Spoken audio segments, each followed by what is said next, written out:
રાજકોટ તાલુકાના ભાયુના દોમડા અને નગર પીપળિયા ગામને જોડતા માર્ગની હાલત બેહાલ બની ગઈ છે, જેને લઈને સ્થાનિકોમાં ભારે રોષ જોવા મળી રહ્યો છે।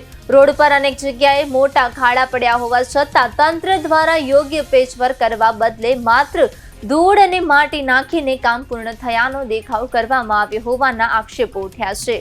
થોડા સમય માટે ખાડા ઢંકાઈ જાય છે, પરંતુ વાહનોની અવરજવર અને પવનને કારણે ફરીથી સ્થિતિ યથાવત બની જાય છે। સ્થાનિક વાહન ચાલકોના જણાવ્યા મુજબ આવી કામચલાઉ કામગીરીથી અકસ્માતનો ભય વધી ગયો છે। ખાસ કરીને બાઇક ચાલકો માટે આ માર્ગ અત્યંત જોખમી બન્યો છે।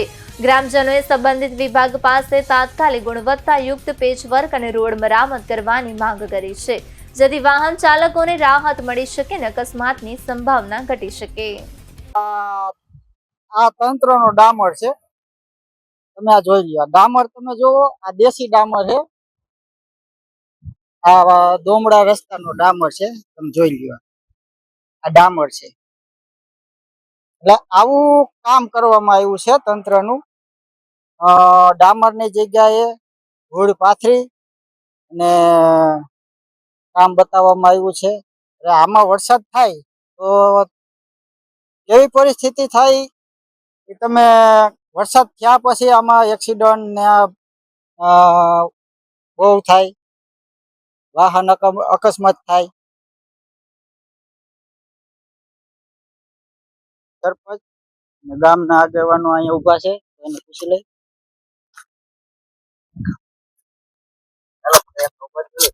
હા, કેવું કામ થયું તમારા રસ્તાનું? આ કામ તો એ લોકોએ તંત્રએ ખાના પૂર્તિ કરી હોય એવું લાગે છે આમાં। બાકી તો આમ કામ શું થયું, આ આસ નાખી છે, મોરમ નાખી છે અત્યારે રસ્તા ઉપર। એ તો વરસાદ એક થયો ને એટલે બધી ધોઈને વહી જવાની। 10 ટ્રેક્ટરની અંદર આખો રોડ કમ્પ્લીટ લોકોએ કરી। અને વાહન અકસ્માત ને કેવીક વાહન અકસ્માત તમે વાત જ પૂછો માં, એટલા જ થયા છે। કારણ કે ખાડા એવા, કોઈના ટાયર તૂટી જાય, કોઈના એલામેન્ટ ખહી જાય, ગાડીઓના 4 વ્હીલના મોટા વાહન હોય તો એ નમી જાય, ઘણા બહુ પ્રશ્ન થયા છે। અને આ ધૂળ નાખી, માટી નાખીને જો આ વરસાદ થયો તો વાહનમાં અકસ્માત થવાની પૂરેપૂરી શક્યતા છે। તો આની જવાબદારી કોણ લેશે? આ એક્સિડન્ટ ને આની જવાબદારી હવે તંત્રને જ લેવાની થાય ને।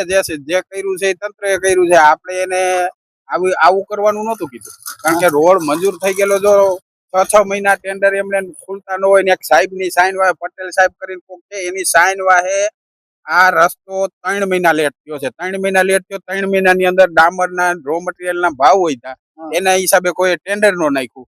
એના હિસાબે આ કામ સરકારની બેદરકારી અને અધિકારીઓની બેદરકારીના હિસાબે આ થયું। તમારું શું કહેવાનું? વર્ષો થઈ જાય, જે બીજી વખત રોડ બનવો જોઈએ એનાય વર્ષોના વર્ષો વહી જાય તો એ રસ્તા બને નહીં। અને દર વર્ષે ચોમાસામાં થીગડા મારી જાય। અને હવે આ વખતે તો અહીંયા તો હજી મોરમ છે, આગળ તો ધોરી ધૂળ જેવું। વરસાદ થાય એટલે આથી કાચા રસ્તા સારા હોય એવા રસ્તા થઈ જાય વરસાદમાં। કેમેરામેન ને કહું કે ઓલા ઇમરજન્સી 108 છે, બધું દવાખાના ની તરફ વિડીયો લઈ ગયો। આવા રસ્તામાં કોઈ દવાખાનાની પરિસ્થિતિ હોય ને તો 108 પણ આવી શકે એમ નથી, એવો રસ્તો ખરાબ થઈ ગયો છે।